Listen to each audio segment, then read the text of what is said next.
Welcome to another edition of Your Impact Attack. That's right, it's Your Impact Attack, and we are coming to you live post WrestleMania, current Monday Night Raw. We don't care. We're crazy like that. The VBC it just can't be stopped.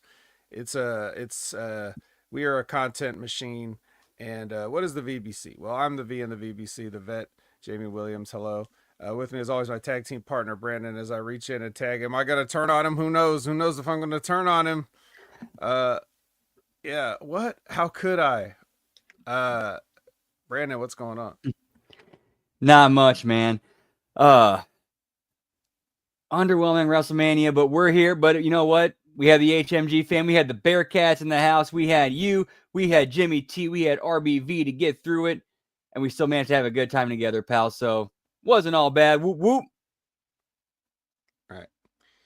Yeah. And of course, with that, the C in the VBC is always the chat. We try to get a four horse persons of of the chat to start us off each and every Monday night. Do we have four people just quite yet here? Maybe. Well, let's see who we got. We got Lab Rat, we got Liz, we got Javi Uchiha, and we got Scott Woodford, pal. Woo! Whoop whoop. Scotty Woodford. What's up, Scott?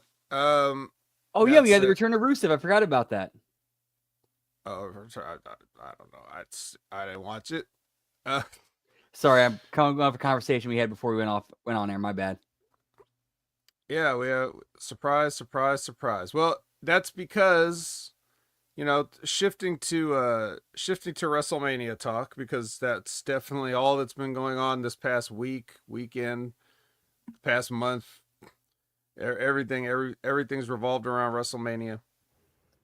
And so I think that now that the event itself is over, the creative team for the WWE had stopped tap dancing around Dwayne Johnson's whims, and they could start just getting ready to do some more stuff that they want to do. But it's definitely noticeable how many times they've had to make adjustments, within the past couple of months, which has probably led to a lot of the vocal online dissatisfaction, right? So like now that now that that's all, the big show is done, they could start, they can start working on, what they want to do, try to get a more structured plan in place. Yeah, what they can create to build to next year's WrestleMania, only for Dwayne Johnson to show up and cancel it at right around Royal Rumble time and say, no, we're going with this. Yes.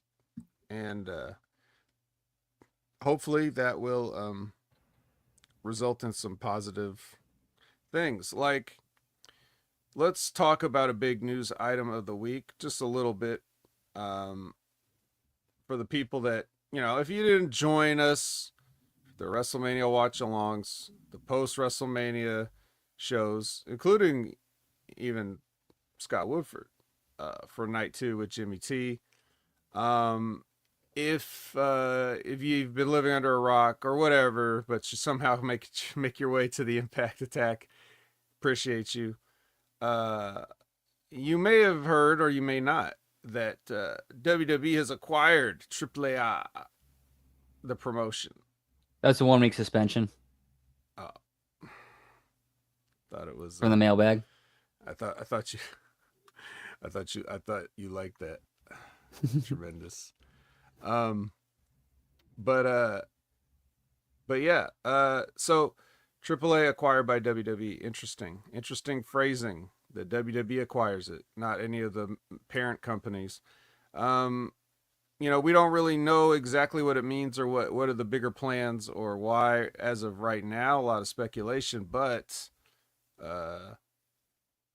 one thing we can be sure of is that It is something we haven't seen the likes of in quite a while, at the very least. And the previous regime definitely not interested in acknowledging the existence of other companies, let alone actually working with them, acquiring them.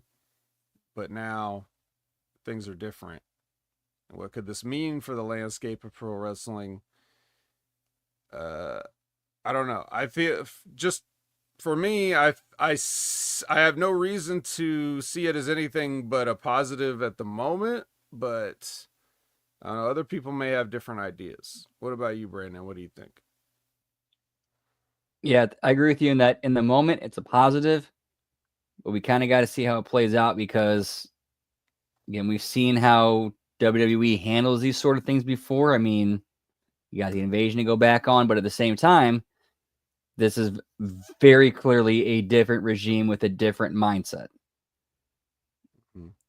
But there's also still some of those old habits that are ingrained that just regardless of who's in charge, they never really leave the wrestling business. I think it's. I think if you look at if you look at the at least the forward the mission statement that they're putting out, like as just on the face, like maybe they have ulterior motives that they're not stating, but if you're just looking at the public, the public facing statements that they're making about with WWE ID and programs like that, and their TNA partnership and things, it just seems like the WWE is, they're like, let's give some people a hand, right? We've already got everything we need. We can't do any more than what we're doing, but what we can do is we can sort of give a stimulus to the rest of the industry in a way. Like, what do we have? We have money and resources. We can't use it all. Don't you see how many people we don't even use on our TV every week that are under contract to us? So let's spread some of these resources. Let's be a little bit more, you know, it's beneficial for everybody. It's not going to hurt us to help other companies, but it'll help. But the other companies can definitely flourish. And if the WWE does have ulterior motives of being like, having like just sleeper cell pockets all over the wrestling world, of just like, you know what I mean? Like even if that's their sinister motive is to just take things over, but it's easier to do that under existing established brands than it would be to just say, "Oh, we're starting WWE Mexico." Well, why do that when you already have a Mexican promotion, right? Like you just start with AAA, you know? And do you do this solely to uh I don't know, to put it mildly, do you do it solely just to shake things up with Tony and his relationship with CMLL as competition and things like that? Or is that just a byproduct that's going to happen, or is that your main thing? I know that, at least I say I know. I assumed based on what I've heard that AAA has been looking for financial partners.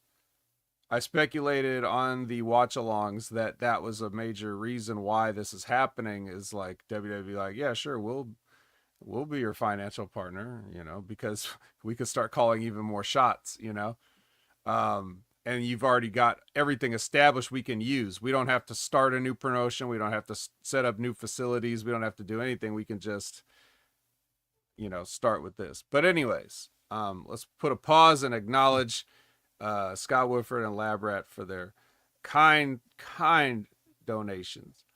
Love you guys. And Scott's question came attached to his super chat. Could Ray be a person that does HBK does in AAA? Yes, he could if he wants to. Does he want to? I don't know. but he could. I don't know what trip. I don't know. I don't know Ray. I don't know anything about Rey Mysterio's aspirations as far as like being a booker or a lead in creative or whatever. But he certainly could be um, a valuable asset to any upcoming talent. Uh, so depending on how much he wants to be involved with that, then yes, he certainly could. I mean, well, but then again, Brandon, HBK allegedly did not want to be doing what he does either. He just sort of was called into service to help his friends, ended up that way. And maybe he fell in love with it after being called into service, right? Like maybe he found a new lease on it. But of course, the Shawn Michaels that we all would have thought we knew, definitely very selfish, doesn't care about anybody else, wouldn't have cared about being like a mentor and like a father figure or whatever. Everything that he is seems to be down to NXT now. We didn't really imagine a guy like that ending up in that position, even though we all knew that if anybody should be, as far as like knowledge, and ability and experience and everything is concerned, that's definitely a guy you would want in that role.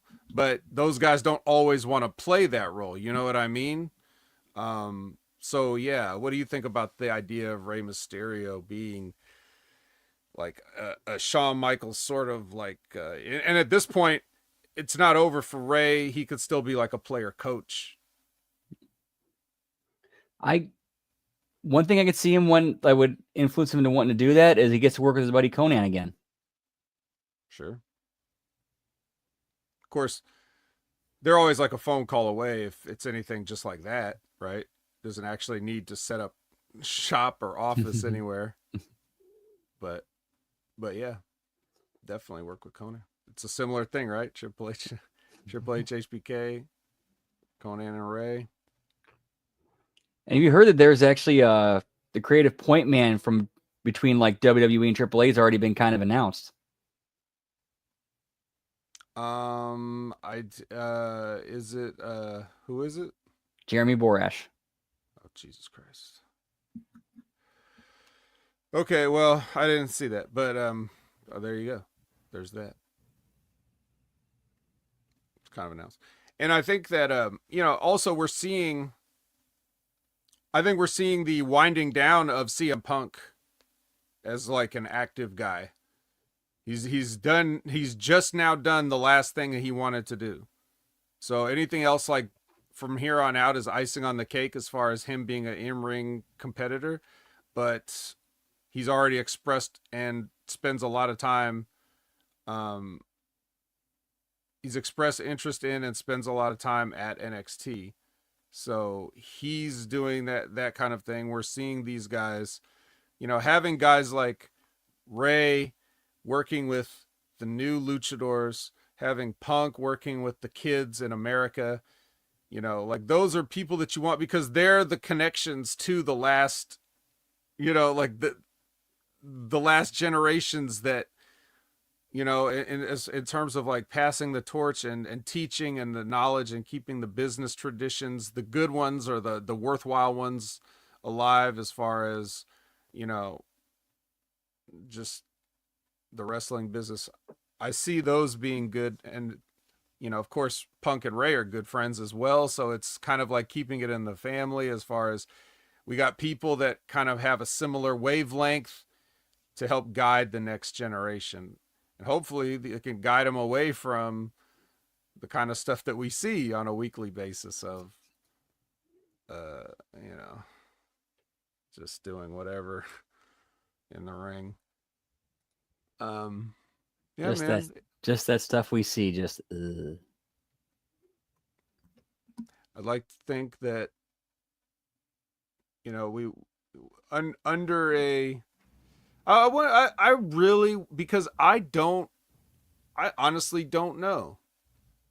But thinking ahead and tying it into TNA and what we're going to be talking about, I don't know what a CM Punk would have thought of the barbed wire massacre thing that we saw from Unbreakable. Like, what is he thinking if he's watching that? Like, I something similar to the whole thing with Jack Perry wanting to use real glass. right? Because I know people are gonna say, like, to him, right? They would say, "Well, Terry Funk, blah blah blah." You know, like that's the first thing they would throw in Punk's face if he said anything. Like, you know what I mean? Well, Terry Funk's your hero, and he did the stuff. He was in Yep. death matches in Japan. Well, any rational person would say, yeah, Terry Funk might have been my hero, but it doesn't mean everything he did I agreed with. Yeah, yeah, that's good for starters. And you could go even off further down, off of that. Yeah, I don't know, man, but of course we'll get to that. Although, you know, fair warning, spoiler alert. If anybody's expecting me to cut a promo on Barbed Wire Massacre, I'll just disappoint you now. I'm barely going to dignify it that it exists. So I'll leave that to Brandon to comment on as much as he wants, because I'll give you guys a spoiler. Vag in the arm. yeah. Vance Warner's bloody arm is making me horny.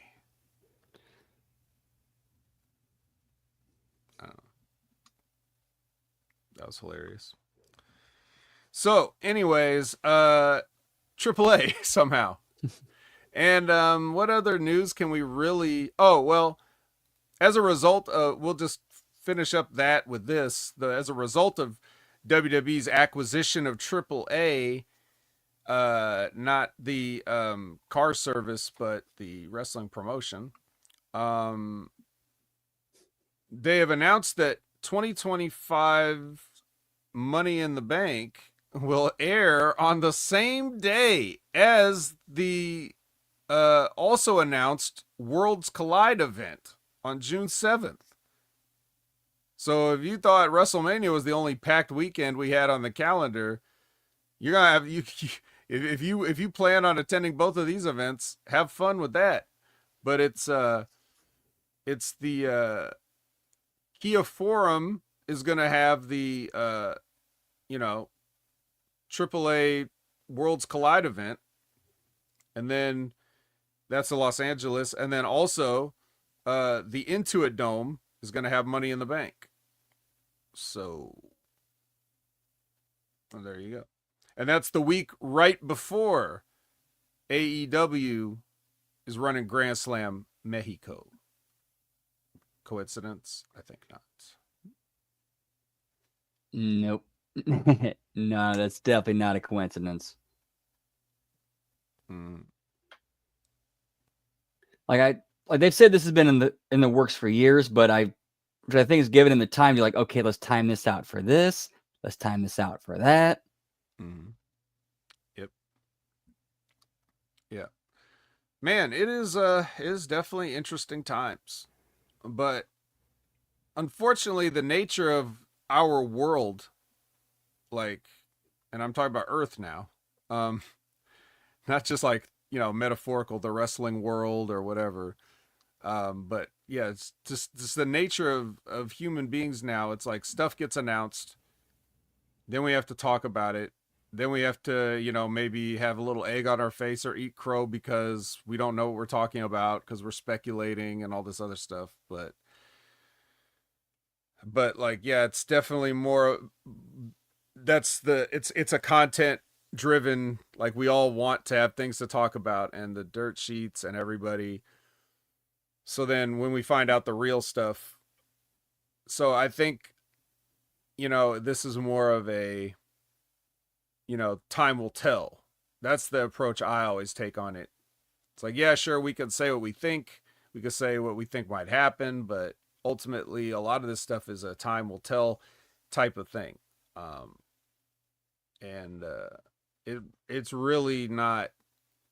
The WWE is still like there's still, yes, Vince may be gone, but there's still vestiges of him and things he's done there. And if they're ever trying to fully get away from that, it still takes time. I compared it, and I'm not the only one, but I've compared it to turning a gigantic ship like the Titanic, turning it around. It doesn't do a 180 on a dime. It takes forever. So you have to like remember that it's not been that long since they've tried to uh change things, and it's a process.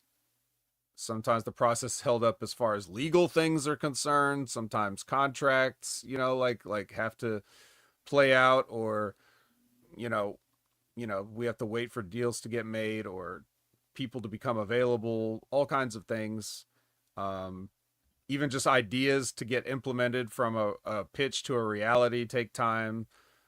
So we're still not fully seeing the Triple H era, as people are already complaining and blaming him for everything as a single person. Like, they still blame Triple H, especially. Never seen more blame thrown at Triple H for anything other than this weekend, especially when he's front and center for the Hall of Fame. But there's a lot of people working alongside of him with all these things happening, and he's just going to take the blame for all of it no matter what. But we're still seeing the conversion process in reality, like timeline wise. It hasn't even been that long, really. Yeah, I do agree with that, but at the same time, though, there's a lot of optics of we keep putting Triple H front and center. This is the guy. This is the guy. Yeah. That just kind of, again, that's kind of more on the WWE to trying to put himself front and center of like, when this stuff's kind of happening, do you really want to be front and center and have the spotlight on you? Yeah. Which is another interesting topic, because like, we easily we see that what's on the surface of that, and wrestling fans always see what's on the surface, and then they tend to forget that this entire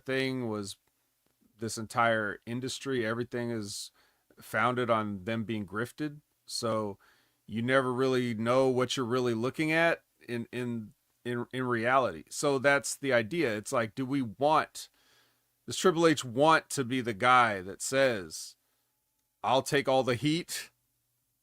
Like, let me take the heat? Because we talk about it as if he's an egomaniac, and he is, because you have to be.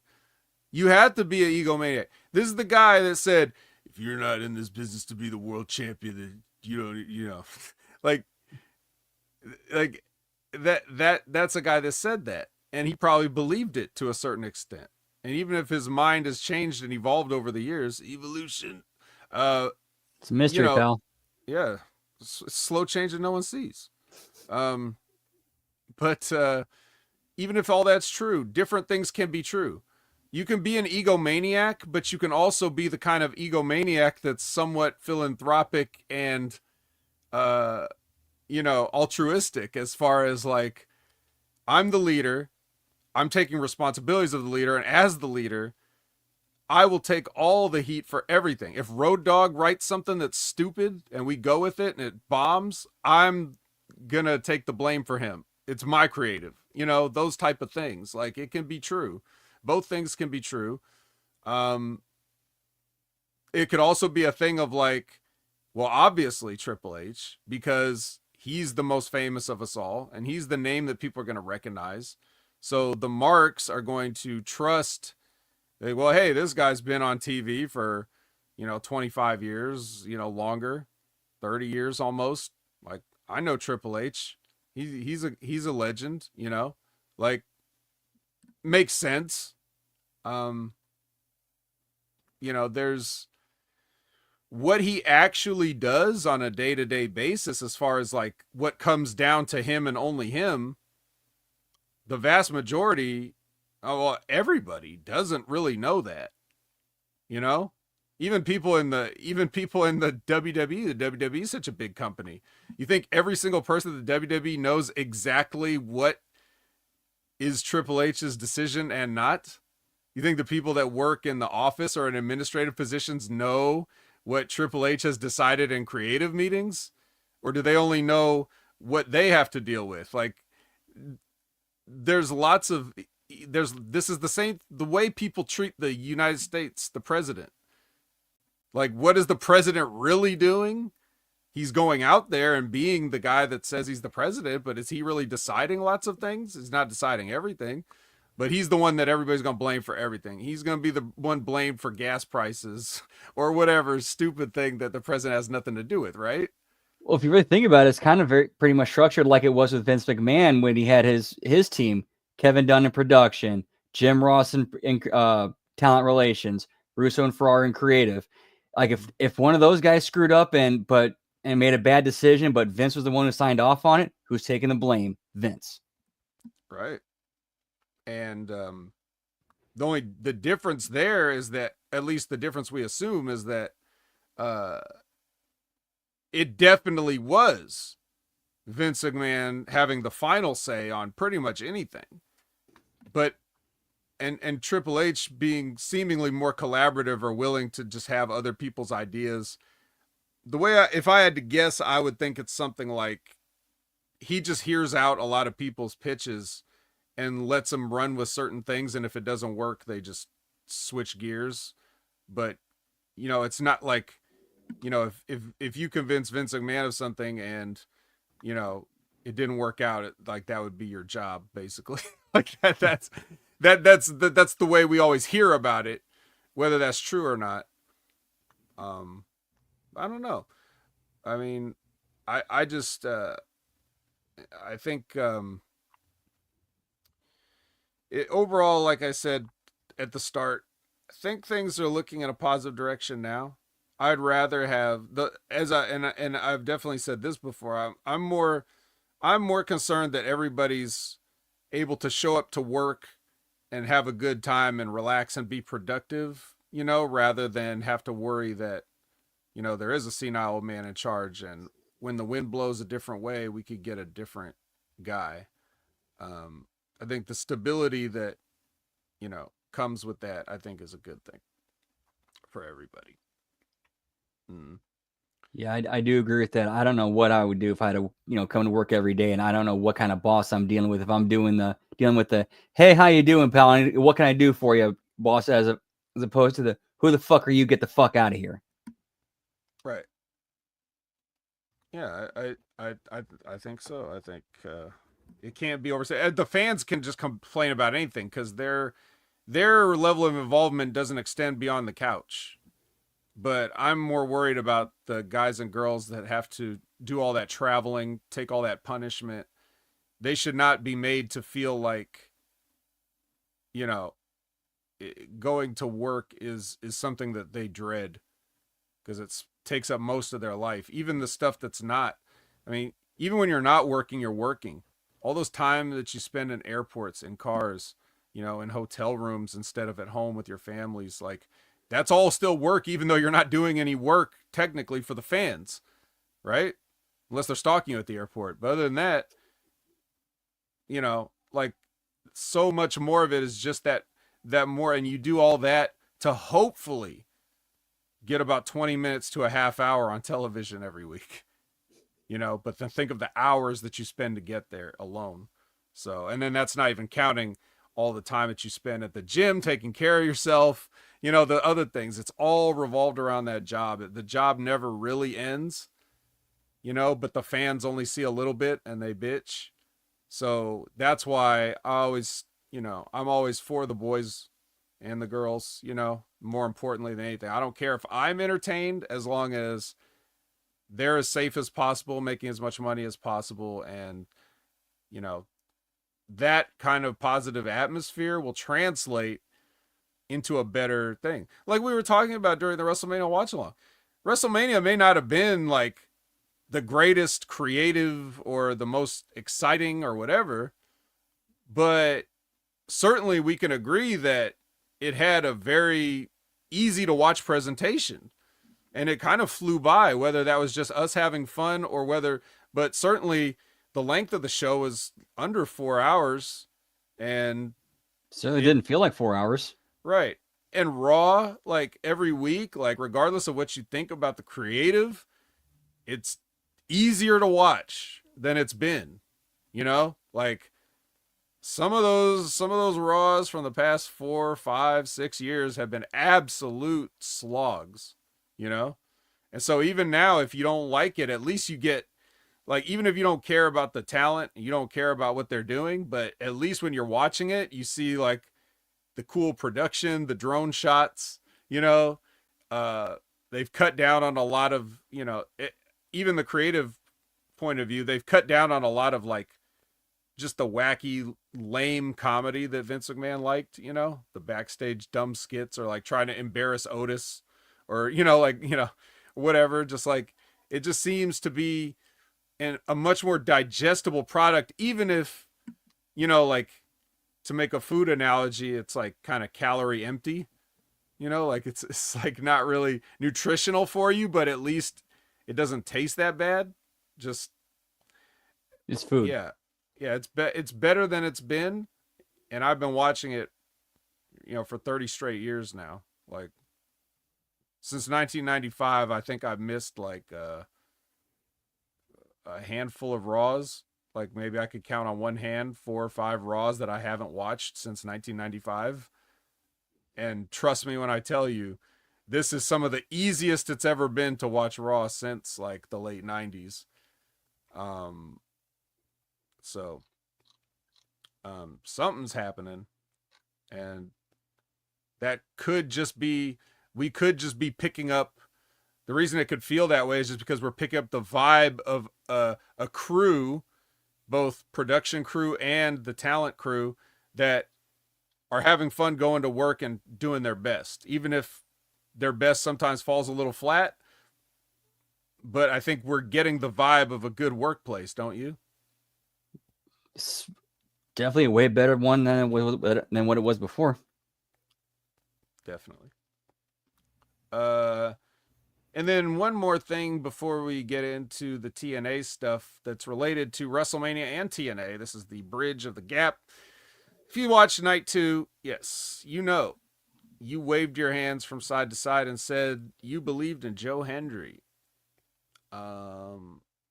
He was Randy Orton's surprise opponent. He answered the challenge. Which is something else that would have never, ever, ever happened under the previous regime. No. No. So yeah, Joe Hendry appears, because, well, no one said his name. He appeared anyway. Let's put it that way.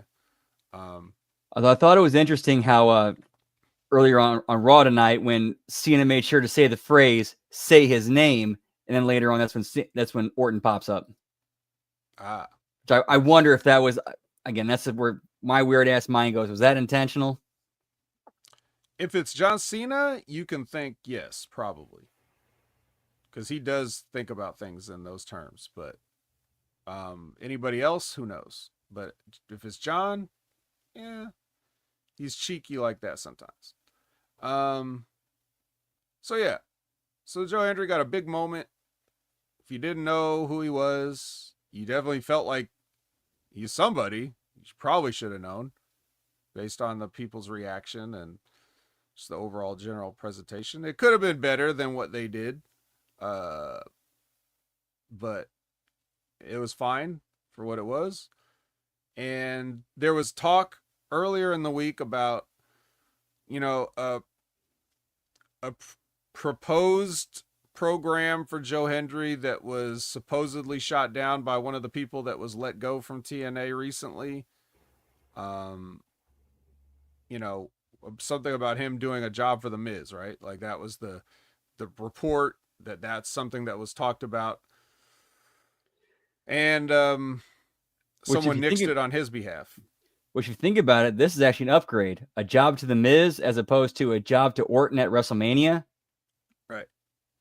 Yeah, what I had said at the time was, because what I, even when I heard our own people talking about it, I believe, like, for example, Big Ray was talking about how that was, getting a rub from the Miz or whatever would have been great for Joe Hendry, as he's trying to defend the idea of it. But my pushback is like, well, to use Joe Hendry on TV or to get a rub from somebody else, none of that needs to involve doing a TV job in a wrestling match. Like, why do you need to do that? That's a terrible idea. It's a terrible pitch. Like, whoever thought of that, it's almost like comically insulting. Like, I can't believe you actually suggested that. Like, yeah, let's bring in this popular guy from TNA and beat him. Like, doesn't that just sound like old WWF regime wrestling? Like, no, you don't bring him in and just beat him. Like, that was my thing. You don't get something out of it like that. Especially if you're working with The Miz. The last thing anybody needs to see from The Miz at this point is a wrestling match. Those two on the mic is where, the money would be. So an interaction with them doesn't need to have anybody losing, or it doesn't even need to have The Miz losing a wrestling match to Joe Hendry. It doesn't have to have anybody wrestling anybody or losing to anybody. You make appearances and you go from, you work with those, right? So that's what, you'd want to do. So I thought it was a terrible idea that they do that. This doesn't hurt Joe Hendry as much as doing a TV job would have hurt Joe Hendry. This was a thing of like, this is Randy Orton. Randy Orton is ready for anybody, right? So RKO out of nowhere, pal. Right. Yeah. And which was the finish. Right. So you could logically explain how this happens. Like Randy Orton versus TNA champion, that definitely could let you know that we're on a different level, right? Like WWE is on this, at least Randy Orton is on a whole other level, right? If you want to send that message as the WWE, our company is strong, you could do it that way, which doesn't necessarily hurt the TNA champion or Joe Hendry, because he got his moment and then he found out like, oh, okay, it's not what I thought it was. I thought I would just show up and, and I was surprised by an RKO, but I'm in good company because everybody's fallen to the RKO. Yeah, that's a million times different than The Miz beating you on a random SmackDown. Absolutely. Yeah, you could get something off of that. Yep. So I liked it, but even that could have been better, but that's fine. Like for example, I definitely would have had, you could have had the match be even shorter, and shorter than 3 minutes.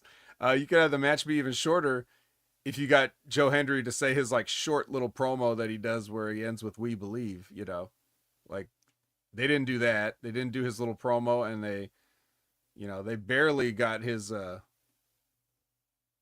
like the turnaround thing and Randy mocking it. I was afraid they were going to miss it, but it worked out. It's good. So a nice moment, nice TNA moment from WrestleMania. I think as far as the news, that's all I got. Do you have anything else? Or do the people have anything else? It doesn't matter what you want, Brandon. It doesn't even matter what I want. It matters what the people want. The people. Yeah. Do you guys have any news to talk about before we get into these shows?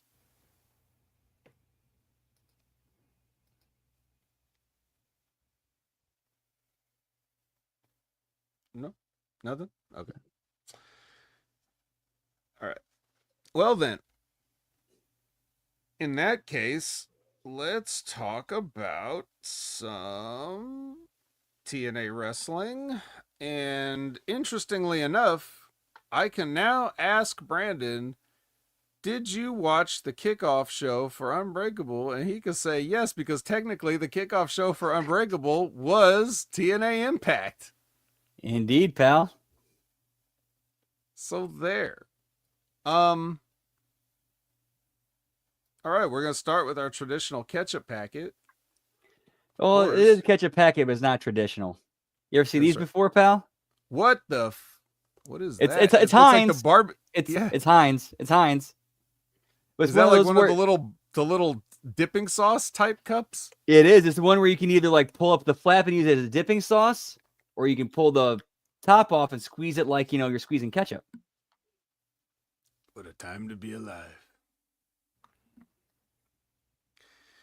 Although after we see this, we may not want to be alive because we're opening up with Jason Hotch versus Laredo Kid. But well, I'm not sad to see Laredo Kid. I don't. It doesn't bother me. But yeah, that's our first match here. It's our first anything here. One of the Great Hands versus Laredo Kid, and Laredo Kid with a rare win. Like it takes being put up against one of the actual, job guys or whatever for Laredo Kid to get a win on television, but he hits the top rope Spanish Fly to go over on Jason Hotch after a few minutes. What did you think of this one? It was all right. I mean, if you're gonna put somebody over, why not have Laredo Kid over one of Ali's bump dummies to try to get Laredo Kid and Octagon established as attack or something for them. Mm-hmm.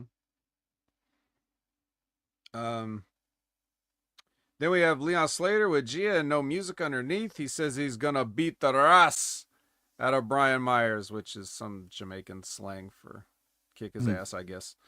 So that's gonna happen.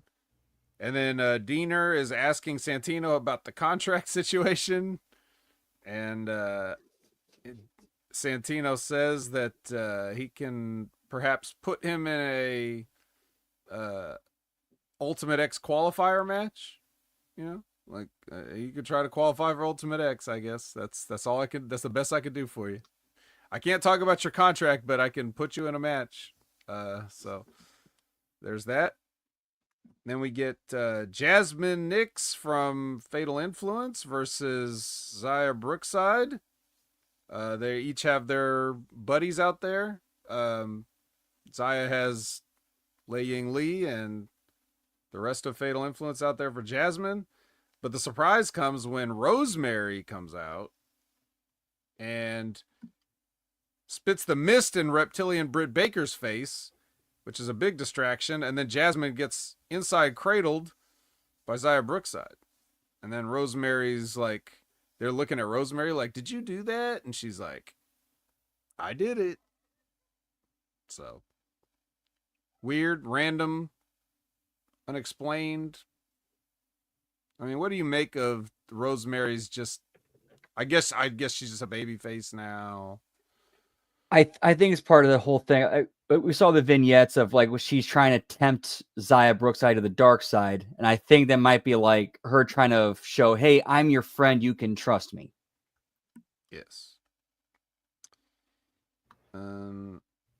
Yeah. That's yeah. Kind of being the serpent in the Garden of Eden. That's a good way to put it. I think that's correct. Really, what it just means is they have a third person to do a 6-man tag with Fatal Influence, but sure, we can explain it any way we want. All right. Now we have the qualifying match. KC Navarro versus Cody Deaner. KC Navarro gets on the mic and he offers Cody Deaner money to just take a hike and let's just not delay the inevitable. And you know what's going to happen. You know that it's not KC's choice. It's not even Cody Deaner's choice. It's the people's choice. Yep. The great people of St. Joseph, Missouri. How great are the people of St. Joseph, Missouri? Well, it's just outside of Springfield, so yeah. Well, these great people of St. Joseph, Missouri cost Cody a cool $500 because they seem to think that he should take the match. So he does, and it's a match. And KC has his chain, that he wears, his bling. He wraps it around his fist. And when the referee's unable to see, Cody goes to bring him into the ring, like lifting him up in the sort of a backdrop position, and Casey gets the punch in the face, knocks him out. 1, 2, 3. Casey's going to Ultimate X, and Cody is not. Any thoughts on this? I liked it. I thought it was all right. It's just where are they going with this whole thing with Cody? Is it going to lead to him actually is he going to resign, and this is kind of like a story building to it, or who knows? I don't know. I don't know either. I mean, I think, don't we think is like Cody's like one of the producers, right? Isn't he still?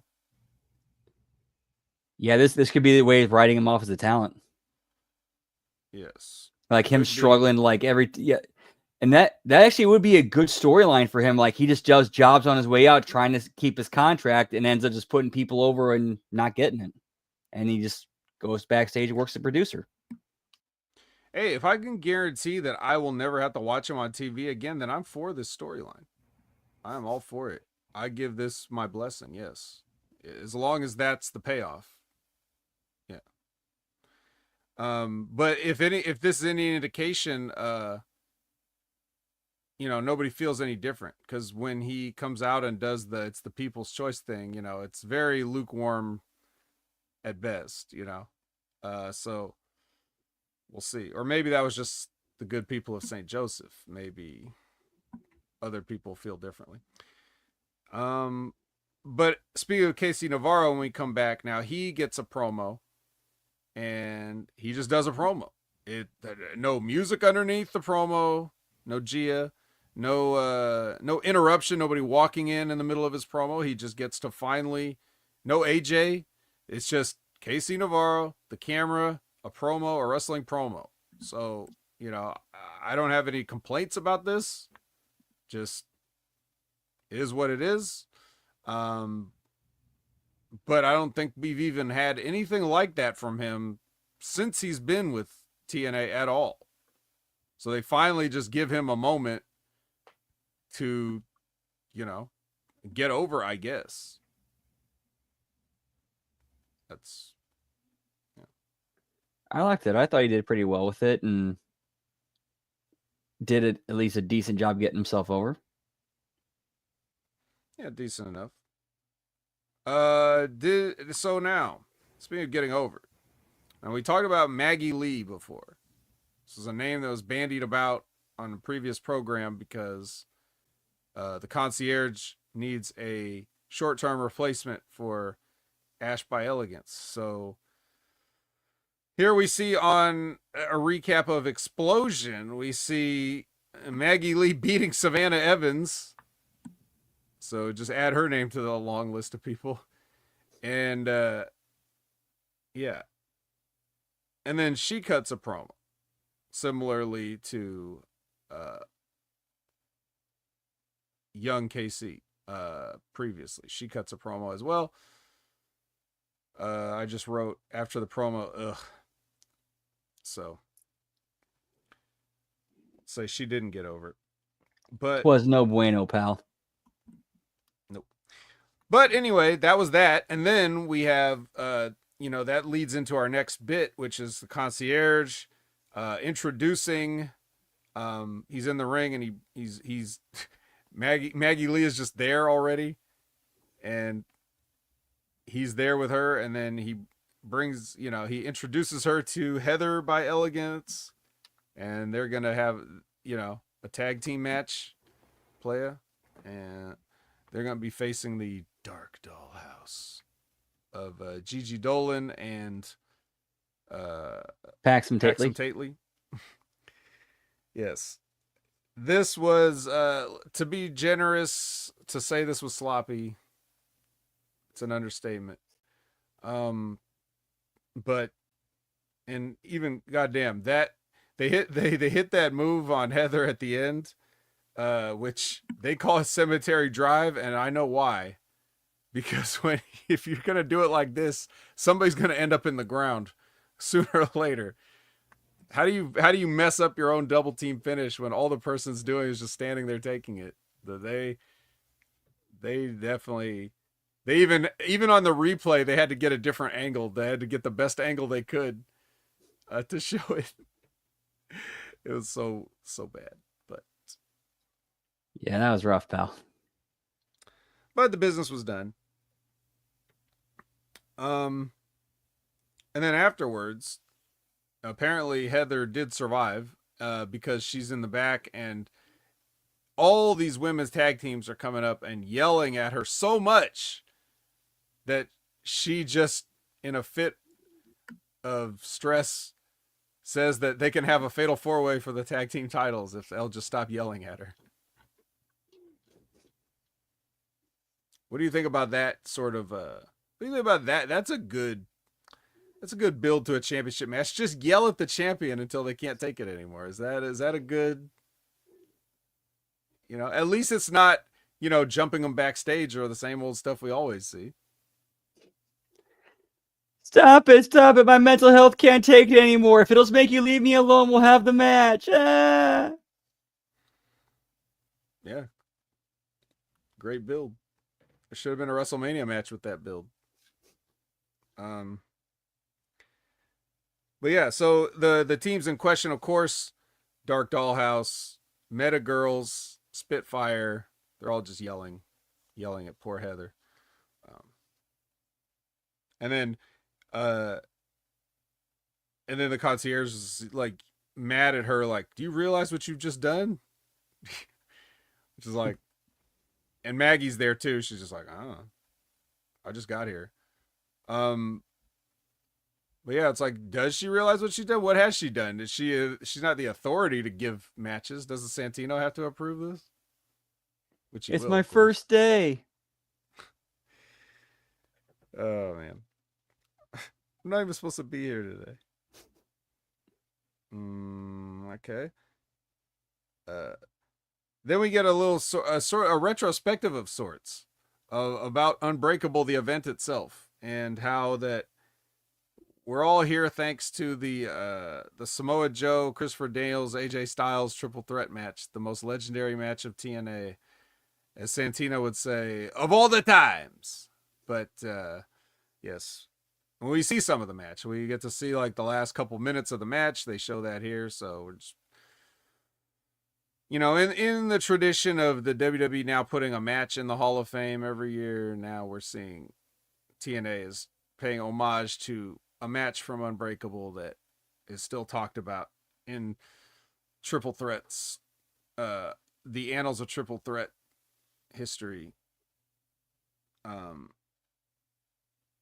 So yeah. At this year's Bound for Glory and TNA Hall of Fame induction, over under on they add this match in as like a legendary moment induction. Man.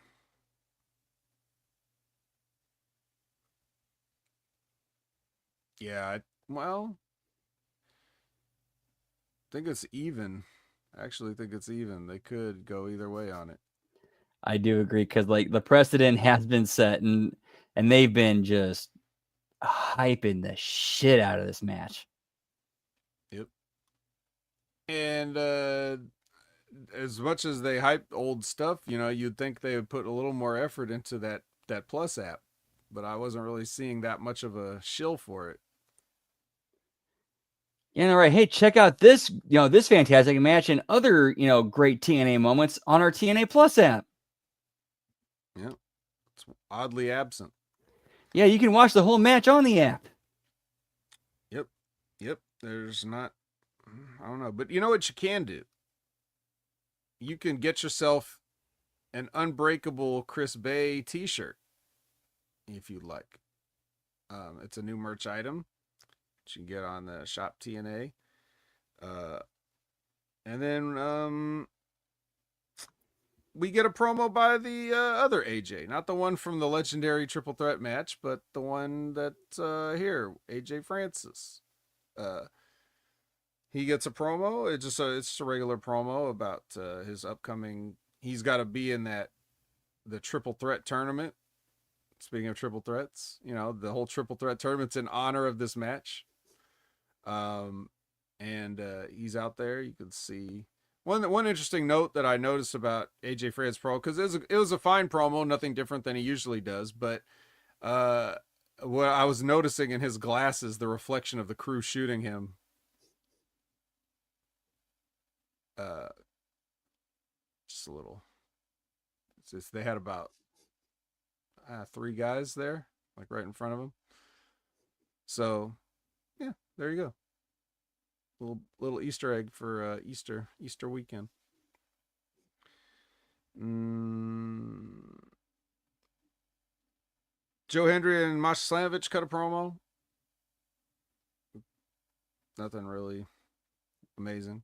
Remember, this is all just a sort of like it's just a kickoff show. I mean, it's serving as Impact, but it's really just they're treating it like it's a kickoff for Unbreakable.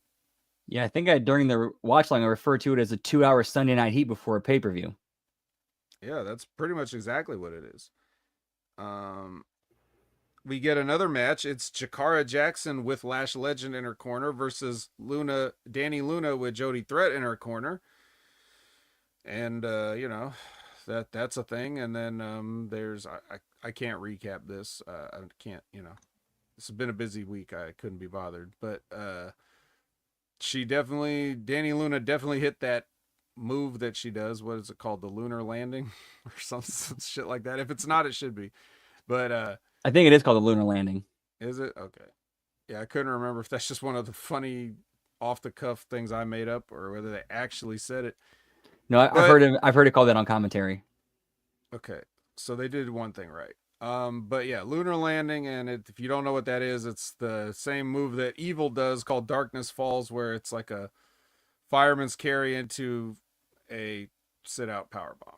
So there you go. Thanks for coming, Jakara Jackson. And then Gia is out there, and she sort of introduces Elijah, but like in a singing way. This is not like you normally see Gia. Yeah. So anyway, yeah. She sings an introduction for Elijah, and then he comes out and sings. Because we walk this way. Mm-hmm. Yeah. Oh yeah, he's gonna get that over. He didn't get it over here, but he got it over later. That's definitely for sure. Yeah. I don't remember what he's saying, but next was an Ethan Page promo. And then our sort of, if you want to call it a main event, it is Brian Myers versus Leon Slater. And, as you'd expect in trying to develop a new young talent and sort of get them over in the public eye, you're going to have them lose to a washed up WWE cast off. So that's exactly how I would get Leon Slater over, is to have him get a low blow and then a roster cut. Yeah.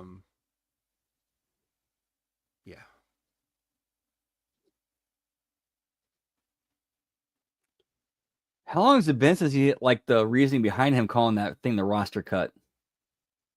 Years. It's been years. It's been so many years that Chris Jericho has stolen the name of that exact gimmick and has been using that for like a year. Get me Soda Thompson, pal. Soda Thompson. I forgot about that. It's my creation. I forgot about it.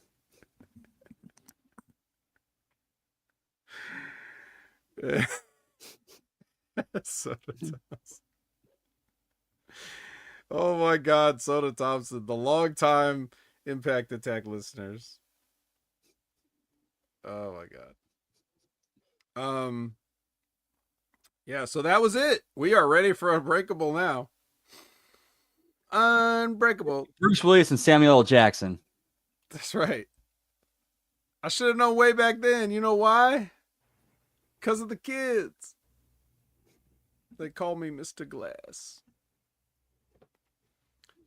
What a great movie. Great movie. Great show, Unbreakable Kimmy Schmidt. If you guys haven't watched that on Netflix, please. What happened here? We had a glitch in the Matrix, pal. Okay, yeah. Did I get cut out for a second? Nothing on my end, at least. Uh, I lost the chat. The chat died. I had to reload it. Um. So yeah. Uh. Unbreakable. Yep. So here we go. We're starting out. We got that tournament. It's Eric Young versus JDC versus Zachary Wentz. And Eric Young moves on after hitting a pile driver on JDC. So now we got one more person to join AJ Francis in the finals of the triple threat tournament. Is that the right choice? Is Eric Young the right choice? I guess based on, since we already know the booking, I guess it makes sense, right? So but yeah, did you have any thoughts on the match itself? It was all right. It was, when you looked at the two triple threats, it was kind of predictable how those were going to go. So it made it kind of hard to get invested in these. Well, you're right, because next is Ace Austin versus Fat Eddie versus Burt Macklin. And yeah, of course Burt Macklin's going on. So have you seen Eric Young? To your point, you could only predict that former TNA champion, which I still can't believe every time I say it. Certainly he could be a favorite to win a triple threat match and go on to the finals, especially considering these guys have, their story going on. As far as, just in case you forgot or you haven't been watching, that Eric Young and the Northern Armory, who turned on Josh Alexander and kicked him all the way to AEW, they haven't. I mean, as far as we know, he's still friends with Burt. Has no ill intentions toward Burt. Actually wants Burt to join, even though he's not Canadian. So I don't know how that works, but whatever. Yeah. But as we'll see shortly, we got business to attend to. Like, regardless, they're now both in the finals with AJ Francis. So that's your match for later. It's actually the main event, because we're gonna crown a new international champion here. That was one big, major booking decision or writing decision I would have changed. Was I would have flipped that match and the intergender tag match with Masha and Joe Hendry. Right. So you want the TNA champions going on last? Yeah, I know, right? Crazy. Yeah, you're out of control. I don't think you have a place in this new TNA WWE partnership regime sort of thing. We're gonna have to let you go. Sorry. Damn it. Take your ketchup and get the hell out of here. Pack up your ketchup and get the F out. Yeah. Good riddance. How dare you have the champions going on last? But I get it in a way. Like, I do agree. But I also think, considering that what that match ends up being, as we're kind of skipping ahead a little bit, and we'll skip back. Yeah, with the way the match finished, that would have been a good, what was the buffer between the two matches? The Chris Bay thing. That would have been a great lead into Chris Bay. Yeah, I think that, the tag match ends up being like a house show type match of, like, we're doing this because people bought a ticket to see these people, but we don't want to really do anything major with these people. We just want to have a good preview match, get everybody in, get everybody over, and nothing really significant happens. And maybe that's why they didn't want to end the show with that. They'd rather do, like, okay, new champion, again, unbreakable. This is the triple threat match of all the times, all yada, yada, yada. So, but that's the thing. Going forward, I don't remember, did they say this or did we talk about it or whatever? Going forward, is this match always have to be defended in triple threat format, or did they just want to have the tournament just to crown it? Yeah, that is a good question. It did seem like it was pretty much like just Unbreakable triple threat themed. Yeah. But who there's knows no. right. They weren't clear about that, where we're going, past that. Damn it. All right. So the only thing I have this on as a note on this match, the second qualifying triple threat in the tournament, and especially related to Chris Bay in a way, is Fat Eddie, okay, takes Ace Austin and does like a blue thunder bomb and just throws Ace Austin down on the apron, like sideways. And it looks so painful and dangerous. He did not land flat. He landed on the edge, right in the back. And again, like, I have to just say, like, when you fucking have Chris Bay, who's just now walking again, and you take his best friend or whatever, of all people, and you just toss him down haphazardly on the fucking apron for what? And Chris Bay got paralyzed. He didn't even do anything as bad as that. It was a neck breaker, a simple neck breaker that just like happened to, something went wrong and it was off by like a degree or two in the right spot with the right pressure. Right, which means it was going to happen. He could have been at home and he could have reached for something on the top shelf in the kitchen and that could have happened. But that's beside the point. The point is you want to mitigate the possibilities of paralysis for a one move in a wrestling match, and you fucking just throw him down. And I cut a promo on Moose when he did this the last time. And ever since then, ever since I cut a promo on Moose, you could call it coincidence or not, but he's been a lot more judicious with placing people on the apron doing his powerbomb spot.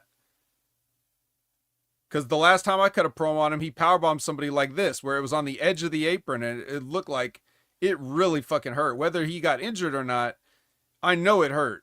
Because I know what the apron feels like, and I know what getting thrown down feels like. So, I don't want to see that shit anymore. Dude, just imagining what it feels like, that, like the corner of that apron going right up it, like up the middle of your spine. Like, fuck, dude. Right. And it's not even going to be flush. It's going to be slightly diagonal. So you're getting like, you're basically taking you're taking your spine and you're taking the edge of the ring apron and you're making an X out of it. Like, what the fuck is wrong with you, dude? Listen. Like a crooked curvy X. Dude, yeah, I'm so done with Eddie Edwards. His fucking fuck. He's such a bum. And he's like, look, Killer Kowalski didn't teach you that either. You fat motherfucker. Fucking, ugh. God damn it. Anyways. Go back to catering. Seriously.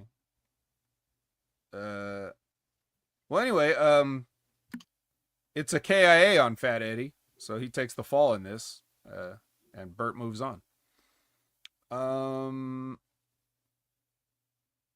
Frankie Kazarian and Tessa Blanchard with Gia, no music underneath. They each do their half of a promo. It's fine. Both these people could do a promo. No issues there. Any thoughts on this? It was simply just a little bit of hype for the main event tonight, or what should have been the main event. Mm-hmm. The system earlier in the day berated a local hockey team. Like the UNLV ice hockey team. You know, if you like college hockey. I don't know what this. So they get into it with this with the hockey team, and then they show a little clip of that just so that. And then they bring Sean Merriman out, former NFL great Sean Merriman, for commentary on a match that is a open challenge. Moose, as the X Division champion, is putting up his title against Reggie. That's right. Former sommelier to who was it? Carmella? Carmella, yep. Yes. Sydney Akeem, aka Reggie, aka Scripts, from NXT, if you remember him, and formerly of the manager of Out the Mud. Before they got Jada Parker to do that for a little bit. Yeah. This was well, it was Moose. Let's start with the positives. We saw Moose for an extended period of time on television. On a television screen or whatever screens you like, monitor, phone screen, however you choose to watch, laptop, whatever you do, you had Moose there for a good long while, and that is always a plus. A TNA plus. But yeah. That's about where the pluses end. Yeah. Reggie is no Kevin Knight. Let's put it that way. Even still. And he can do amazing things because he's a former Cirque du Soleil performer, literally. Not just the way people talk shit about wrestling's acrobatics these days. He literally did it for the real Cirque du Soleil. But it doesn't always mean it's a smooth transition into stuff. So. And I will admit, this is the first time I had seen him on, maybe even 50. Nah, I wouldn't go that far. Maybe about 7-10 years. And he didn't, and his condition did not look anywhere near like the level it was back then. No, he's much fatter. But to his credit, he's covering it up. So yeah, I mean, the match was fine. Moose is only going to let it be so bad, I guess. You know, I haven't seen Moose in a disaster of a match yet, but like, there's just some that are better than others, obviously, depending on he's, depending on what he's willing to capitulate to his opponent and the shit that they want to get in, can definitely have a bearing on the smoothness of the match. But I mean, overall, the structure, I don't know if Moose has the same producer for all of his matches. I don't know who's responsible for Moose, but generally fine. It's fine to great. It all depends. Lish gets ejected from ringside in the most egregious referee pantomime I have ever seen. Like, this guy thinks he's definitely the star of the show. Yeah, it's just like all this. She pulled him out of the ring by the leg to stop a 3 count, and which would have been ridiculous if he even got a 3 count off of what he did. But anyway, that was the spot. So she pulls the ref out, and he's even like motioning to his leg, like, you pulled my leg, and he like grabs his leg. Like, what? This is so stupid. I wanted to laugh, but I was just angry because, I don't know. Sometimes it makes you feel better to laugh and get mad at it. Yeah. But as he was like, but that's the thing. It went on. It wasn't just the pantomimes itself, is the length to which they went on, because the finish necessitated that he exaggeratedly eject Alicia Edwards for so long that Moose is able to hit a low blow and a spear behind his back as he's like halfway up the ramp telling Alicia to leave. And then he just, like, as soon as Moose is covering, he's like sliding in, like a WrestleMania main event referee running down the aisle to make the count type of spot. He psychically knew it was time to count the pin. But yeah. So that happened. Moose is still your X Division champion. Yeah, that was a bit of a letdown. Like, you're expecting somebody to show up, and I mean, nothing against Scripps, nothing against Reggie. Like, he does not fit the hype. Yeah. Well, in fairness, what hype? Because I didn't even know Moose was working on this show, or I'd forgotten. So, Burt Macklin tells Eric Young that, well, I don't know what I don't know what he tells it because I wasn't listening, but they base the gist of this is that no matter what their complicated relationship is in the finals tonight, it's all business. Is that basically what we got from this? Pretty much, pal. We get updates on the fake injuries to Joe Hendry, Sammy Callahan, and Mance Warner, and they're all fake cleared to compete.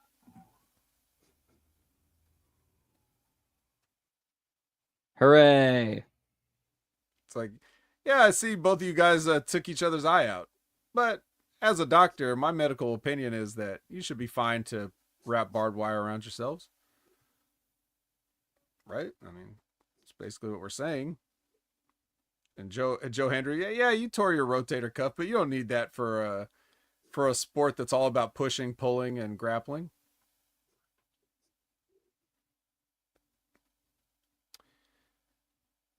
I'm gonna call this team LHX, and that is Mike Santana and the Hardy Boys, and they are taking on Ali and not anybody in the cabinet but the Ziggler brothers. So Yeah, that's a bit. I don't know. That's very house showish. it sure is. Yeah, we already talked about the champions being in the main event in a house show type tag match, and then this is definitely.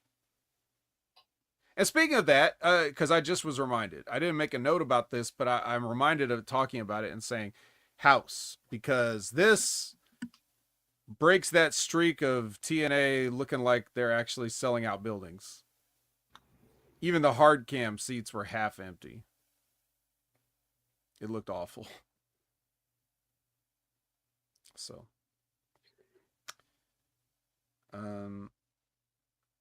yeah, that's kind of one of the risks you run when you're running alongside WWE when they're draining everybody for every penny they can get, and nobody has anything left over for you. Yeah, and it's a secondary show. It's not even like really one of TNA's main ones. So yeah, it's basically like we gotta get some sort of live show during WrestleMania weekend. Yep, but you could tell that they booked this building thinking, hey, business is up. Let's do it. Because this is significantly a bigger venue than what they would have at this time last year.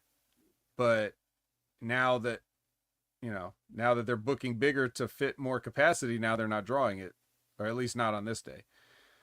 So, yeah. Anyway, Swanton to Ryan Ziegler. Baby's up. I don't see any other reason for this to go any other way. Yeah, obviously, obviously to set up. Oh yeah, and it sets up. This apparently something that aired after or came on after Unbreakable went off the air. An invitation sent to the Nemeth brothers, inviting them to come to the Hardy compound, and Matt was in full broken mode. Great. Yeah, it was like a hologram invitation. Wonderful. Just glad that they could leave that off the show, I guess. Well, we're going to leave Zachary Wentz off the show, too, because he's going to get stomped the hell out by Fat Eddie and JDC.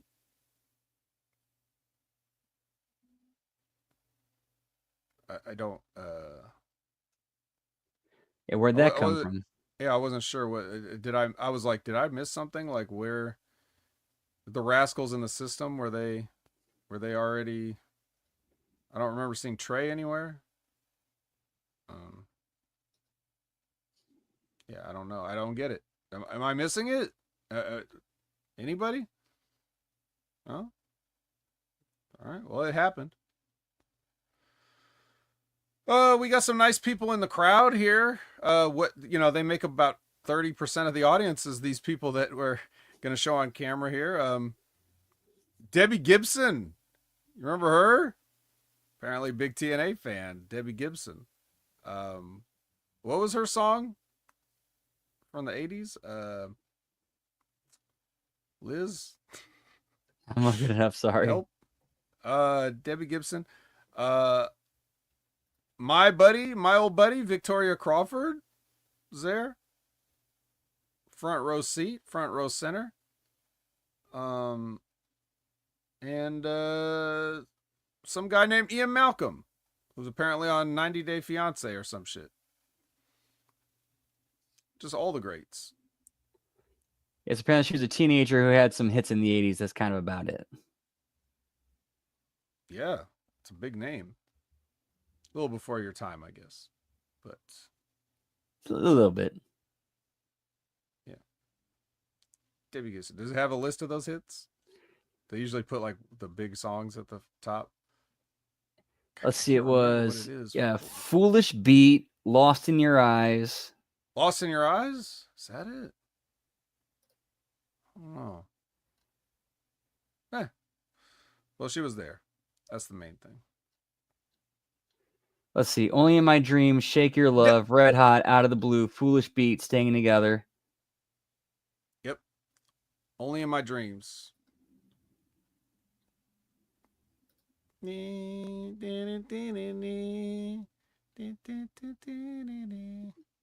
that was a.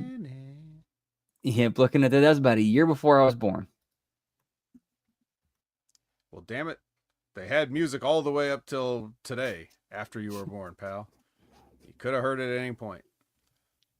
And you probably have if you've ever been in a shopping center or a restaurant or any place they have ambient, pop music that they play over the PA. Dude, the time I went to the grocery store and they were playing Walk on the Ocean by Toad the Wet Sprocket, I'm like, fuck.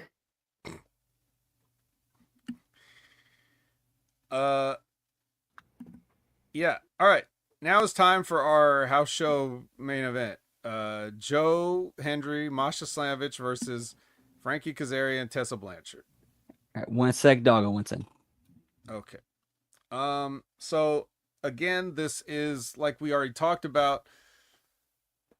There's just a feeling. It's not just, saying something a house show match is kind of dismissive these days, but it's not necessarily. It's not necessarily a bad thing. It's more just denoting like a style.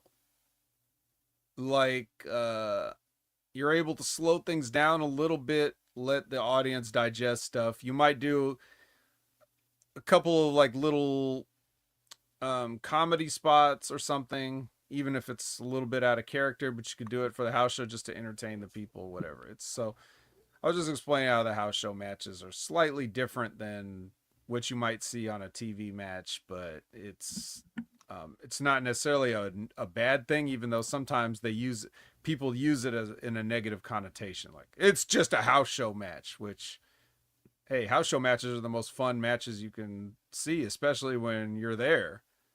It's definitely, it's a live event business. So, um, but yeah, this was just to get all the main players out there for the big singles matches that I assume are coming up at Rebellion.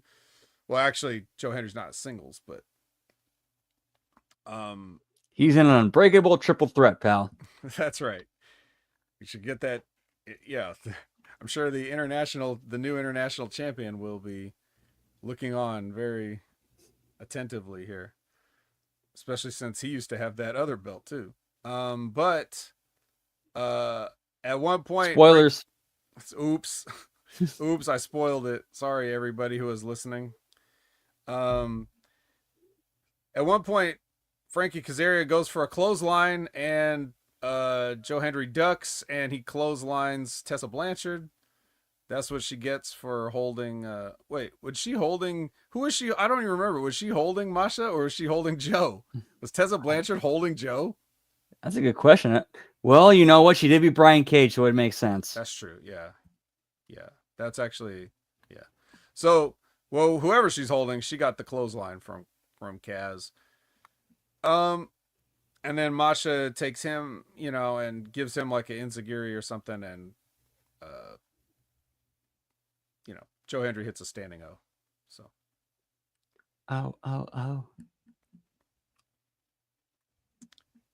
And then Santana is talking to Santino, and he wants to have he's definitely wants to get his hands on Ali again. So Santino is going to grant him, as he calls it, a Falls Count Anywhere in the World match. So look forward to that. Even in Italy, he could pin, someone could get pinned. Dude, you could actually get some material out of it by saying this match starts right now, and you post like on social media Santana chasing Ali around the world, and then you culminated it at not Unbreakable Rebellion. Well, they're not going to do any international traveling, so it's not going to happen. Yeah, that might be a little bit outside their budget. No, they do the background thing. They do the backgrounds, the digital backgrounds thing, like in UHF when he's running from the boulder. You know? Yeah. So the guys that are going to be in the main event competing for the international championship are getting ready, taping up, warming up, whatever they're doing. They show more dignitaries at ringside, including that one guy, that other guy, and West Side Gun. Who? Wait a minute. So then, this part was nice, and the timing was maybe not my favorite, but so Ace Austin comes out, gives a nice introduction for Chris Bay. Chris Bay walks out. Walks out. Yep, walks out. They let him say whatever he needed to say, which was good, inspirational. And it's inspirational just that he's there, but what he was saying too, speaking from the heart. Yes, some of it was probably prepared, but that's fine. Nothing wrong with that. It was definitely bullet pointed. I think he knew things he wanted to say, but he didn't, he didn't let that just keep him locked in. He definitely responded to what the people were doing. And just because something's prepared doesn't mean it's not from the heart, not real. It's just like, okay, I want to make sure I get this right. Mm-hmm. Oh yeah. So I enjoyed this. I like what he said. And yeah. So nice moment there. And then I was genuinely moved to tears during that. Yeah. It's hard not to. But then I was moved to tears for a different reason, because after this was the barbed wire massacre. Like I said, I already said this. I'm not going to dignify this match with a response. If you can even call it a match. Sami Callihan won it, whatever it was. Congratulations. He's also dressed like Mankind, with the short sleeve dress shirt and black tie. So, even though that, what he did in his career and what you do in your career are two completely different things. But nonetheless, and also you dressed up like the version of him that stopped doing stuff like this and just put a sock on his hand. So that irony is not lost on me either. But yes. And also Mick Foley was 6'4". Just another thing to throw out there. But yeah. I'll let you say anything you want to say about this. And please do, because I think I know you caught this because you liked it, and I posted on Twitter. I said, I think WWE's reaction watching this as well. I'm glad we got in the business with this company that's doing this kind of content or putting these kind of matches. Yes, my like on that post is a complicated response. I don't want anybody to misconstrue that I liked anything about what you were talking about. Well, I was trying to say I liked what you said. Yeah, like this. Yeah, this match did not need to happen. Like what Gam said. Like, what was it? Mance Warner pretty much had a badge in his arm at some point where trainers had to run down and bandage it up in the middle of the match. Yeah, but you're not even saying the craziest part about that. The bandage was a fucking towel. I was getting there. Yeah, basically ran down with like paper towels and just wound it up. It looked like they just jammed a towel on his arm and then like taped it. Yeah, they just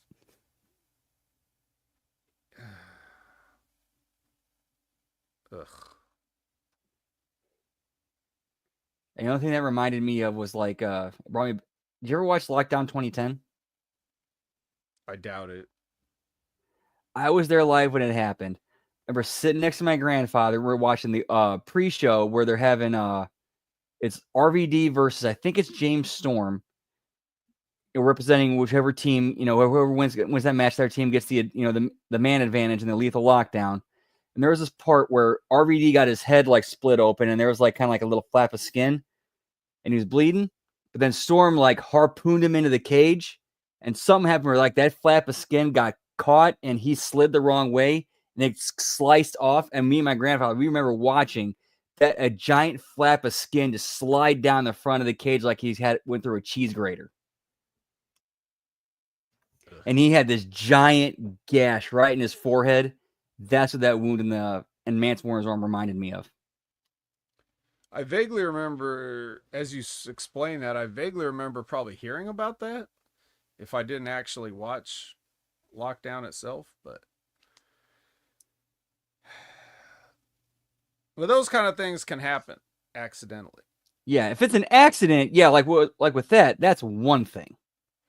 This is like two guys going to this match going, all right, let's do this. Yeah, but even if nothing happened to Mance Warner's arm during this match, everything else was still just as stupid.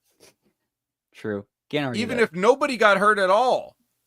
Like, let's say these two are the absolute greatest workers / magicians that ever lived, and they came out of this completely unscathed and nobody got hurt. Right? Like it was all just an illusion. Everything was worked, everything was gimmicked or whatever. It still just sucked just to watch it. Like it's not it's people taking turns doing stuff to each other. It's like one of those torture porn horror movies, like Hostel or something, except it'd be like if the victim's got a turn too. Like, okay, you nail my hand to the chair, and then I'm going to nail your foot to the floor, and we'll go back and forth. Like, no. Yeah, I'll get a nail gun and use that to, nail your tongue to the turnbuckle. Yep, or a door, or half a door.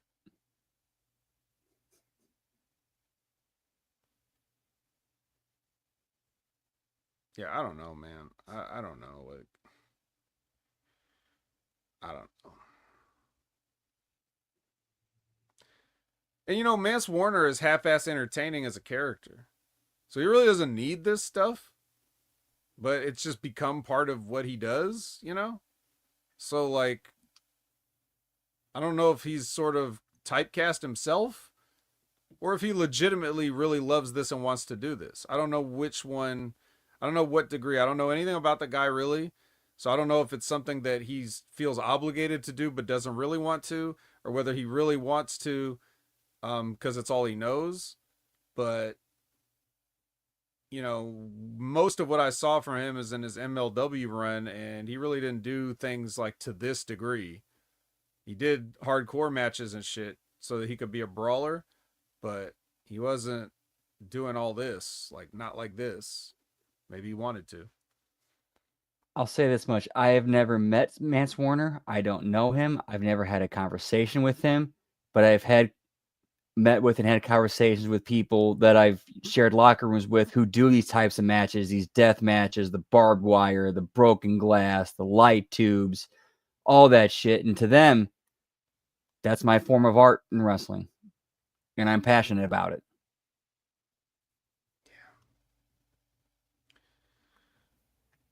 Yeah, I just can't get on the same page with that.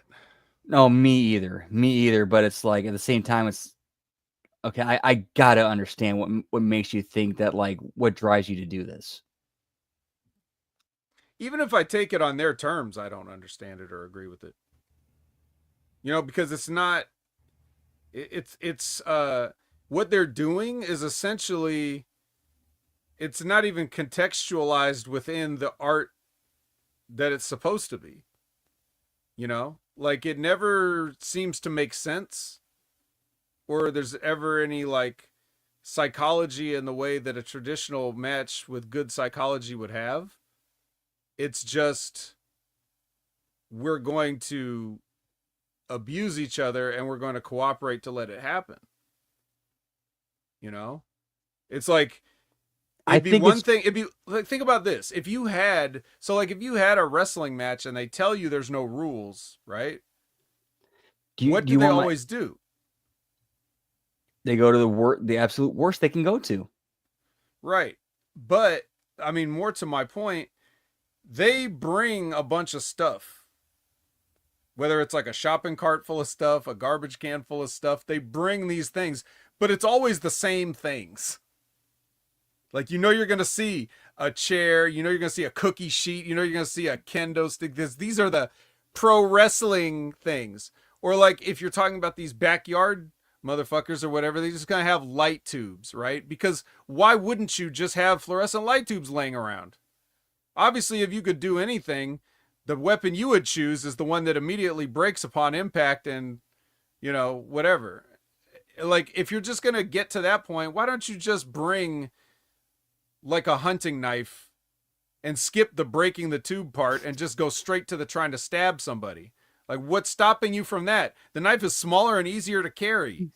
So there's no psychology even in what they do. Now, if you were having a match where you fought into somebody's house and you grabbed up in the light fixture and pulled the light down out of the socket or whatever and hit somebody with it, that's one thing. But if you just went to the store and bought light tubes, why didn't you buy saw blades? Why didn't you buy why Why didn't don't you you buy buy a chainsaw? yeah, why don't you buy a chainsaw? Like what are you half-assing it for? None of these motherfuckers and their excuses about art Don't they have any have don't they have tree chopping axes there too? They sure do, pal. You can get an axe, you can get a chainsaw if you want to be, a weed whacker. But even a weed whacker's not as good as a chainsaw, you know? That's the thing. I want to hurt him. Well, I don't want to hurt him that bad. Like what? There's no psychology. So even the using that this is my art as an excuse is bullshit. It's all just bullshit.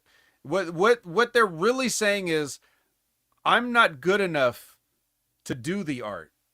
So I do this instead. Right? I'm not good enough to be a painter like a Picasso or you know, so what I do is I smear shit on myself. I'm a performance artist. Like these are not the same things. You're not doing the same thing. That's where I have a problem. If you're going to contextualize these types of instances in the form of a professional wrestling contest, you must do it in such a way that it makes sense. The reason people use chairs is because chairs are part of the arena setup area. Yep. Right? Yep. Yeah, like kind of what. Yeah. Go ahead. With this, like this kind of art, it kind of feels like it's continuously taking a shit in your hand and throwing that shit against the wall until it's like, okay, I've thrown enough to get shit against the wall. It's like, hey, look, I painted a picture. Yeah. Yeah, it's exactly what it is, but So anyway, let's try not to dignify it, but even just by talking about it, we kind of dignify it. I guess that's fine. We got our point across. It's over. Like I said, Sammy won if you care. Now. Hey, what's his name? Chris Angel is in the audience. A real magician. So after watching guys hit each other with stuff on purpose and bleed all over the place, you saw a guy that actually knows how to pull off illusions. Yeah, why not have him backstage coaching guys? Not a bad question. We know Chris Angel's a wrestling fan. Chris Angel actually credits wrestling with his success because um, when he was a struggling magician, he got his start performing at the World in Times Square, WWE New York, the restaurant. Ooh, I So, remember that. yep. So that was the first time anybody heard of Chris Angel. I remember like the WWE magazine having an article about it, and him and his show, And then of course later on he went to have Mind Freak and all this other stuff. So, um, but yeah, so he's been a wrestling fan, and Chris Winland joins us. We will answer his question at the end. It'll be our main event, I guess. If you want to talk about that way, we've already gone quite a while. Gia Miller intros Elijah again, singing him to the ring, I guess. She's trying to show off her singing abilities or whatever. Oh, Liz is going to bed. Good night, Liz. Yeah, so now he can't say WWE stands for Walk with Elias or Elijah. So he could say, well, he could. There's a working relationship. But he's decided to instead come up with, in TNA, we walk this way.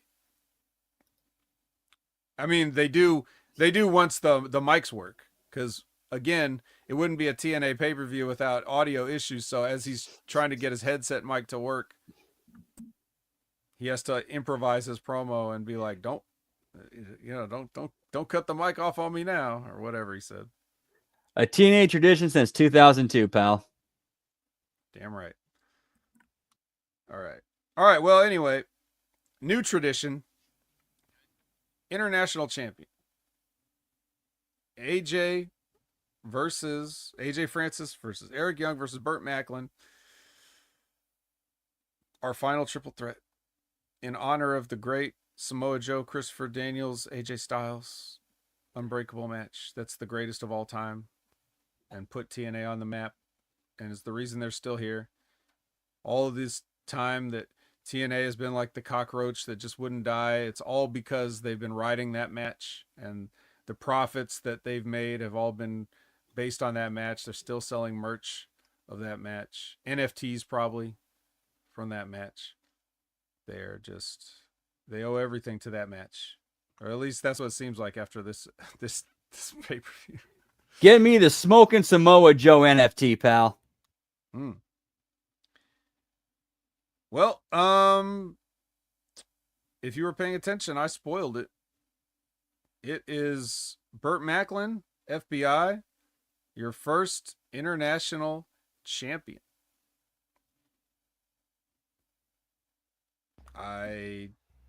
That's all I could say. I could not care less to recap this match in any form or fashion. So,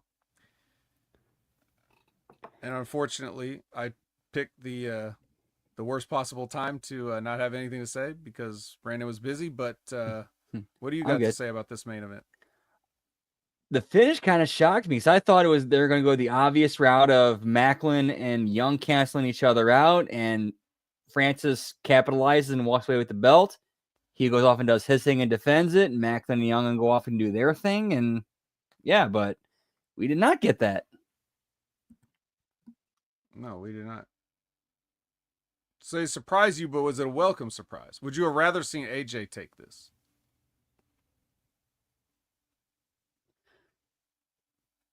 That's actually kind of a good question because we really don't know what's going to come out of this.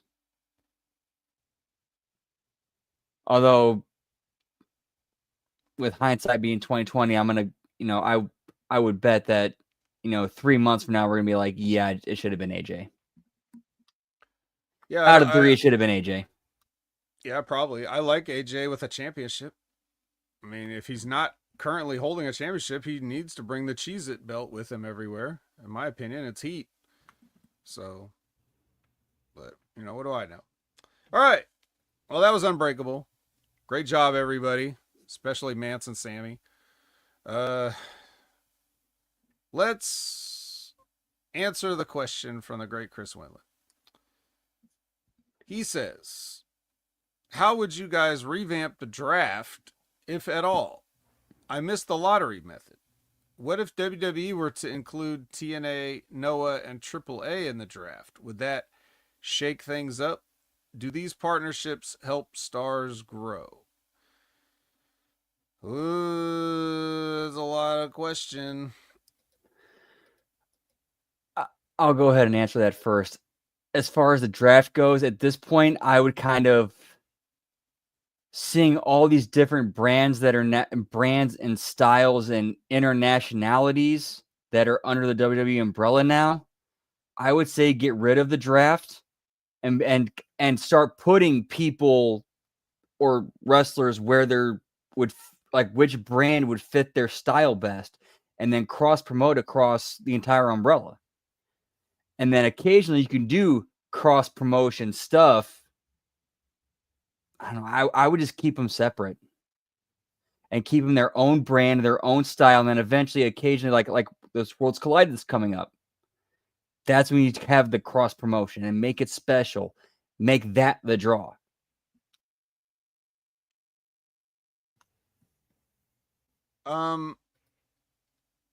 Yeah, like I said, this is a lot. I agree with what you said. I think we don't need. Well, first of all, let's talk about the draft as it exists right now. What they do is not a draft. A draft would be, when the NFL does a draft,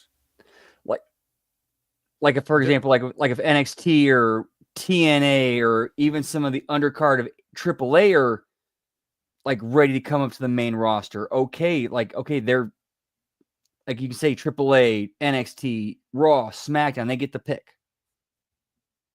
right? When you look at the NFL draft, they don't draft from other NFL teams. That's not how it works. It's like a combine. They definitely have the college players that are eligible, and that's who they choose. So yeah, a real draft in the WWE sense would be everybody picking from NXT. But you could add different other companies now if you wanted to draft. So anybody that you think is ready, you could draft them. Or you could have it even be like a tiered draft. Like you have one draft where the WWE drafts from NXT. Like Raw gets, let's say, 4 or 5 picks, and SmackDown gets 4 or 5 picks. And then now NXT has the entire rest of the indies to choose from because of WWID, and now NXT gets 10 picks because they just lost 10 people, right? Yep. They can pick from like TNA, they can pick from AAA, they can pick from any of the ID promotions. Yep. They could. I would even draft from AEW and then have them be like, unfortunately, they have declined to sign with the WWE. I would do it as a rib, like, hey, we want MJF, and it's like, unfortunately, MJF negotiations have fallen through, but like that would be hilarious. But yeah, like something like that. But what they do is not a draft, and there's no point in doing it. You're just moving people around from show to show, but then they still just show up whenever they want, wild card. So it does nothing for anybody. Also, if they were going to do that, I've always said, look, if you guys had any balls, or you had any faith in your creative, or you had any faith in your roster, you'd do a shoot draft. Put everybody's name in the thing and just let people take turns. And if all the stars end up on one show, then looks like you're going to have to make some new stars on the other one. Is basically the idea. Challenge time, pal. Let's get it done. And and if you do it right, you come out better at the other end of that. Yeah. So that's just what I would say. But yeah, they always just say bullshit like shake things up, but it really doesn't mean anything. Nothing gets shaken up. It just whatever. It's a lateral move all the time. So until they start doing anything with any creativity or balls, whether they're cojones balls or whether they're the kind of balls that roll in a lottery tumbler, whichever they do, it's just gonna be the same old bullshit. Oh, do you remember the last draft they did when you could basically pick from your own brand to make sure that they don't switch over to the other? Like, seriously? That was one. Yeah, put like a franchise tag on them. That's another NFL move. Um, I just now the but the I think in the more interesting and more complicated question is, do these partnerships help stars grow? The short answer is yes, but there's a lot of caveats to that, right? Because the stars are still at the mercy of wrestling promoters. So if you get used badly, right? It's the difference between Joe Hendry doing a job for the Miz on SmackDown or having a moment at WrestleMania with Randy. So it's completely dependent on other factors that are outside the stars' control. The stars can only control what they can control as far as their diet and their training and their craft mastery, and their attitudes. But if you saw that whatever the fuck that was that Killer Cross did that's been going around on social media or whatever, um, if you can take away anything from what he said, it doesn't matter if you do all the right things, right? So that's where wrestling's a fucked up business. But that's the short answer is yes, it should help the stars grow because it gets people more exposure. Everybody that potentially appears in front of an audience, whether it's in person or on television, could make new fans. Someone will see that wrestler and be like, I like this person. I don't know why, but I do. If that wasn't true, we'd never see any of these people. I can tell you a perfect example I have from, I can speak from personal experience. I happened to be flipping through channels one time, and this was like 0304. I came across IWA Puerto Rico. That's where I first saw Ricky Banderas. I liked what I saw from him and became a fan of his. And when I find out he was coming to TNA as Messias, I was like, sweet, I'm looking forward to seeing this. And to further piggyback off of that, I was not as familiar with those guys. I remember Macias from TNA or whatever. But when I was watching Lucha Underground and I saw Mil Muertes, like that whole thing, that gimmick, that presentation, I was just like, fuck yeah, this guy's cool. You know, he looked cool. You just look at him, he's cool. The gimmick was cool, you know, but he'd already been these other things, right? So, same guy, but two different experiences with each of us, right? But we both had the same idea. We looked at him and we're like, yeah. And then that's my catchphrase for Stephanie Vaquera and Julia. Look at her. Like that's when Ray was asking me, what about this Julia? Like, is she good? Like, what is she? How is whatever? And I just said, look at her. And that's the only answer I would give. That's where that catchphrase comes from. Because it doesn't matter. The rest of the stuff doesn't matter. Just look at her. Look at her. That's your answer. Some people just have it. That's what it is. You don't call yourself the it factor, Robert Roode. You know, it is not something that you can just have or get. It is something you just have. You can't just get it, is what I meant to say. So, that will always be the case, but even then, that can be stifled. It can be stifled under bad promotion. So it's not always up to the people, but like here's the ultimate issue. And also too, if the people who have it let it get stifled, because sometimes I've seen it happen with like people who have it, they also don't have the confidence to stand up for it. Mm-hmm. Yeah, and it's a complicated situation, but we don't even have time to get into all of that. We could do a whole show on that, really, and maybe we should revisit this in the future. But um, the main thing here is that what we're talking about when you've got WWE having their, thumbs in all these pies out there, right? They are ultimately, and this is the problem with this is what happened with the invasion. It's the company has to get, they have to look at the ultimate business and not just look at themselves as trying to stay strong or stay dominant, because we already know you are. You have to serve the talent before the company, so that the company means more because they have more meaningful talent.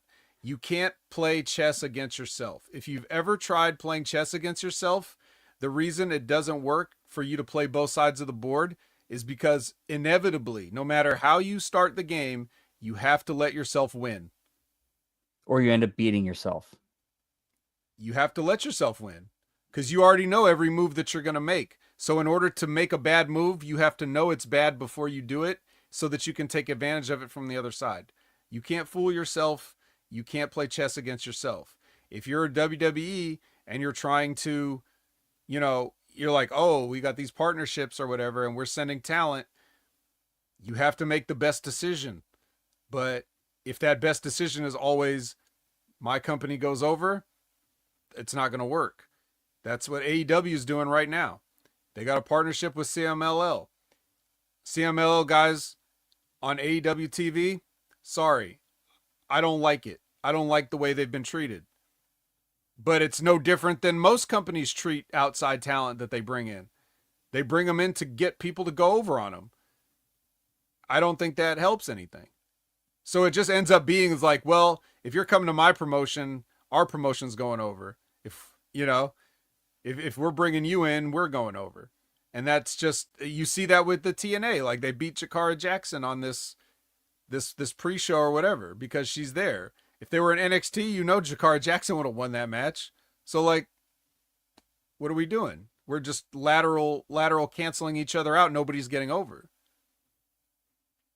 Yeah, I think that, and again, this is my opinion because it's still kind of in this, the partnership's still a little bit in its infancy. I think there's kind of teasing back and forth, trying to see like if there's any interest. Okay, what's the first belt flip gonna be?